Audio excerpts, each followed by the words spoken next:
ভয় পেয়েছে মমতা, জেনে গেছে জনতা। বিজেপি ক্ষমতায় আসছে, নজরুল মঞ্চে প্রথম মিথ্যাশ্রী পুরস্কারটা আমরা তৈরি করে রাখছি, মাননীয়ার হাতে তুলে দেবো।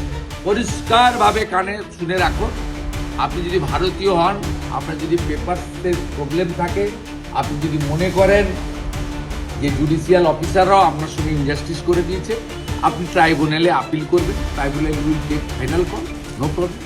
সংকেত খুব খারাপ, বুঝতে পারছেন তো? পায়ে কাঁটা ফুটলে যেমন লাফায় লাফায়, এ তো কিছু হয়নি, এখনো তো অনেক বাকি, সবে তো 21 তারিখ না। नमस्कार सर। नमस्कार, साधारण मानुष क्या नाम है? भाई को वोट मिलेगा तो आप जीत के रहिए।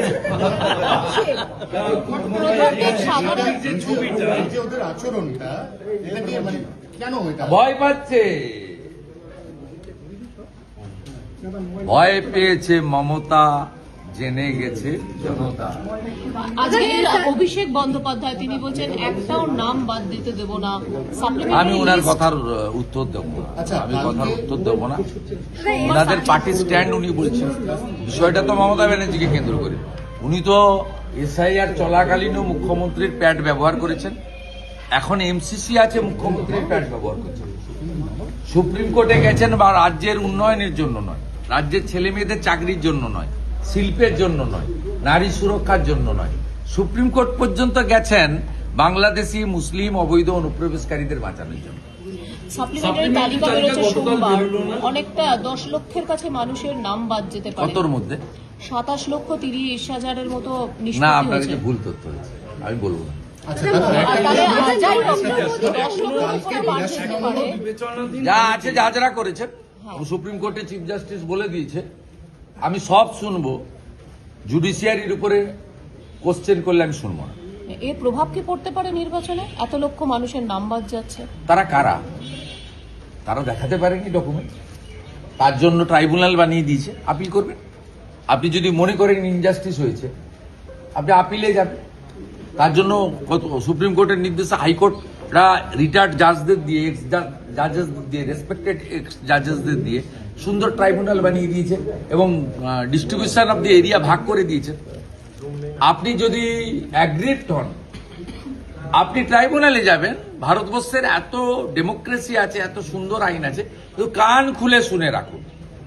মৃত, ডবল ট্রিপল এন্ট্রি, ফেক এবং অভারতীয় বাংলাদেশি মুসলিম, তার নাম থাকবে না। যেখানে খুশি যেতে পারেন, নাম থাকবে না। পরিষ্কারভাবে কানে শুনে রাখুন, আপনি যদি ভারতীয় হন, আপনার যদি পেপারসের প্রবলেম থাকে, আপনি যদি মনে করেন যে জুডিশিয়াল অফিসাররাও আপনার সঙ্গে ইনজাস্টিস করে দিয়েছে, আপনি ট্রাইব্যুনালে আপিল করবেন, tribunal will take final call, no problem. Supplementary তালিকার জন্য কি আইন শৃঙ্খলা খারাপ হতে পারে? ভবানীপুরে ঘন ঘন কর্মী সভা হচ্ছে, গতকাল একটা হয়েছে, আগামীকাল আরেকটা হবে, মানে সেখানে স্বয়ং দলনেত্রী থাকছেন। ওদের কাজ ওরা করবে। ভারতীয় জনতা পার্টি মমতা ব্যানার্জিকে হারাতে চায়, ভবানীপুরের মানুষকে পরিত্রাণ দিতে চায়, এখানে ভয় ভীতি মুক্ত করতে চায়।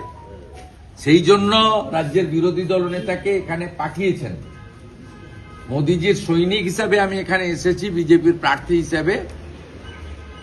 এই রাজ্যে কুশাসন, অপশাসন, অত্যাচার, তোষণ, দুর্নীতি সবকিছুর যিনি কর্ণধার, মাননীয়া মুখ্যমন্ত্রী মমতা বন্দ্যোপাধ্যায়কে পরাস্ত করার জন্য আমি ভবানীপুরের জনতা জনার্দনের কাছে আশীর্বাদ করব। আপনারা 2014 সালে অল্প ভোট হলেও বিজেপিকে এগিয়ে রেখেছিলেন। বিভিন্ন কারণে আপনারা এখানে গণতান্ত্রিক পরিবেশ পাননি। সকালবেলা যদি বৃষ্টিও যদি পড়ে, আপনারা যদি ভোট কেন্দ্রে যান, আপনারা কি করবেন সেটা আমার জানা আছে। আমি নিশ্চিত, আমার পুরো ভরসা রয়েছে। प्रमोद सिंह जी, जय श्री राम सर।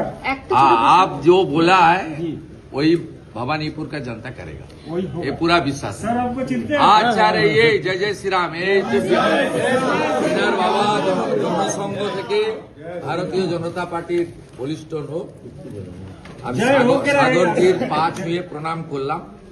এই রকম 8 জন বিশিষ্ট পুরনো ভারতীয় জনতা পার্টির কার্যকর্তা এবং যারা রাষ্ট্রবাদী সংগঠনের সঙ্গে যুক্ত তাদের কাছে আজকে আমাকে পৌঁছাতে হবে। আপনারা আমাকে দয়া করে ছেড়ে দেন। আপনারা কতটা খুশি শুভেন্দুদাকে পেয়ে? পুরো খুশি, খুশি তো শেষ নেই।